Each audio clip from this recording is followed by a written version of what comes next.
Alytaus muzikos mokykla pagaliau turi koncertinį fortepijoną.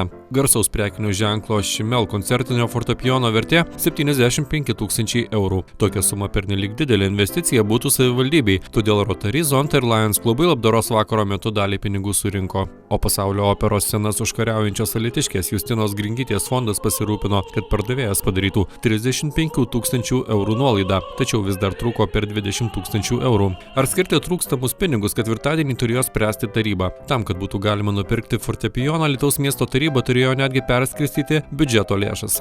Iš tikrųjų, tai aš pirmiausia džiaugiuosi, kad taryba pritarė muzikos mokyklos tam tikro fortepijono berods lėšų skirimui ir kartu padėkoti Lions ir Rotary ir Zonta ir visiems kitiems klubams ir miesto žmonėms, kurie prisidėjo. Tačiau labai keista, kai šiandien taryba priima sprendimą skirti tam pianinui ar fortepijonui pinigus, o vakar tas fortepijonas jau atsiranda mūsų patalpose. Tai iš tikrųjų, aš nemanau, kad taip turėtų būti. Pirmiausia, turėtų būti pinigai skiriami, o tik tada jis turėtų būti atvežamas į muzikos mokyklą ir būtent pastatomas. Tačiau, kaip matome, šioje taryboje vyksta atvirkštiniai procesai ir kaip be būtų gaila.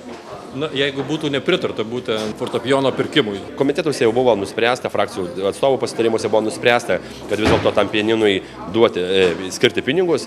Tačiau vienaip ar kitaip, aš manau, galėjome mes vieną dieną palaukti ir būtų labai gražu, kad šiandien tarybos posėdėje skiriame pinigus, o rytoj atkeliauja pianinas. Bet ne vakar atkeliauja pianinas, o mes tik šiandien sprendžiame, ar duoti tam pianinui pinigus. Nu, bet yra kaip yra, metų galas. Tiesa, labai keista, kai taryba sprendžia klausimą pritarti ar ne, skirti finansavimą ar ne, o fortepijonas pakeičia vietą ir atsiranda muzikos mokykloje. Bet koks tarybos sprendimas šiandien? Na, tai jūs klausėte, dalyvavote ir girdėjote, koks sprendimas. Visi biudžeto pakeitimai yra priimti, tai priimtas ir šis. Ten trūkstama suma berods 22 000. Ar būtų kažkokių tai, politinių nesusikalbėjimų šią temą, ar tai gera valia buvo visų tarybos narių?